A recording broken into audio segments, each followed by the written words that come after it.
So 3D printing is essentially like 2D printing, except that you print in 3 dimensions, not in 2. Here you can see essentially this plastic filament is being melted and extruded and then sort of laminated onto the 3D object, which is on this tray.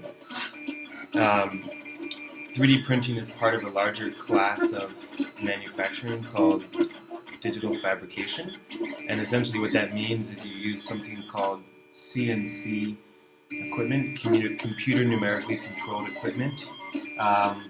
Essentially that means equipment that's a robot. It's controlled essentially with binary ones and zeros by this computer, and that allows you to essentially move objects directly from digital or virtual space into physical space, completely by use of computer-controlled equipment. The advantages of this, obviously, is that you can make things with a lot of precision, and with things like a 3D printer, something that you might have had to use a lot of big machines, like injection molding machines or rotary manufacturing for plastic objects, you can print them directly. So it's part of what's called also rapid prototyping, and that's something we hope to use them for here at Ashesi. It's also something called additive manufacturing, because essentially you create an object by adding little pieces of material.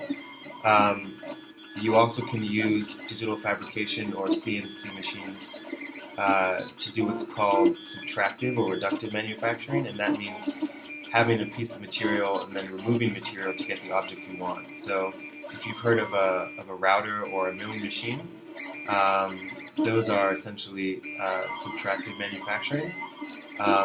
So I would say really in a way 3D printing is just the beginning for what we want to do with digital fabrication, but it's a really good tool to start learning with, and I think we'll talk more in the future how essentially we can try to recreate this same machine ourselves and in a way hack it to make a lot of other tools and equipment, which if it all sounds interesting to you, definitely keep in touch on the digital fabrication agenda.